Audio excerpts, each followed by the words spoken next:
কৃষ্ণ সকলকে বৈষ্ণবীয় প্রণাম। তা আমরা জড়জগতের ভোগ, ঐশ্বর্য এবং সৌন্দর্যের প্রতি অত্যন্ত আকর্ষিত, আসক্ত, এবং এই সৌন্দর্য, ঐশ্বর্য, ভোগের প্রতি আসক্ত হয়ে আমরা নিজেদের স্বরূপকে ভুলে যাই। আমরা আত্মার উন্নতির সাধনের জন্য ভুলে যাই এবং এই নশ্বরপ্রাপ্ত, বিনাশপ্রাপ্ত দেহের জন্য আমরা ব্যস্ত হয়ে উঠি, একাগ্র হয়ে উঠি। দেহের ভরণ পোষণ প্রতি আগ্রহ হয়ে এই দেহের জন্য আমরা সবসময় চিন্তা করি, আত্মার উন্নতির জন্য কখনোই চিন্তা করি না। এর পরিণাম কি হয় না, যখন পরবর্তীতে এই দেহের বিনাশ হয়, দেহের বিনাশ হওয়া মাত্রই আত্মাকে নরকে পতিত হতে হয়।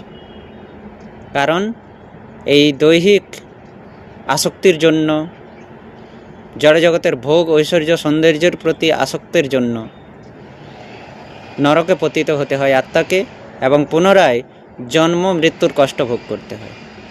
ততএব আমাদের সচেতন হওয়া উচিত, এই জ্ঞান হওয়া উচিত যে আমরা যেন নরকে পতিত না হই, এই দুর্লভ মনুষ্য জন্ম যেন সার্থক হয়, এই জন্য আমাদের চিন্তা করা উচিত। তো এই বিষয় নিয়ে ভগবান শ্রীকৃষ্ণ শ্রীমদ্ ভগবদ্গীতার 16 নম্বর অধ্যায়ের 21 নম্বর শ্লোকে বর্ণনা করেছেন যে আমরা কিভাবে নরক থেকে মুক্ত হতে পারবো, কি কাজ করলে আমাদেরকে নরকে পতিত হতে হবে না। সেখানে ভগবান শ্রীকৃষ্ণ উপদেশ করছেন, ত্রিবিধম নরকস্য ইদম দ্বারম নাশনম আত্মনঃ কাম, ক্রোধ তথা লোভ, তস্মাৎ এতত্রয়ম ত্যাজেত।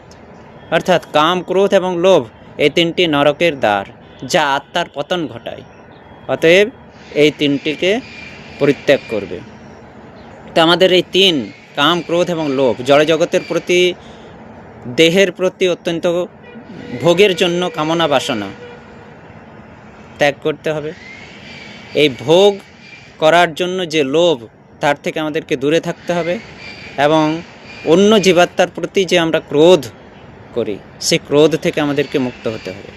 তাই কাম, ক্রোধ এবং লোভ থেকে যদি আমরা দূরে থাকি, নিজেকে দূরে সরিয়ে রাখি এবং নিজের দৈহিক ভরণ পোষণের প্রতি চিন্তা না করে যদি আত্মার উন্নতির জন্য চিন্তা করি, তাহলে আমরা নরক যন্ত্রণা থেকে মুক্ত হতে পারবো এবং জন্ম মৃত্যুর কষ্ট থেকে মুক্ত হতে পারবো। তাই আমাদের সচেতন হওয়া উচিত, এই কাম, ক্রোধ, লোভ থেকে দূরে থাকা। হরে কৃষ্ণ।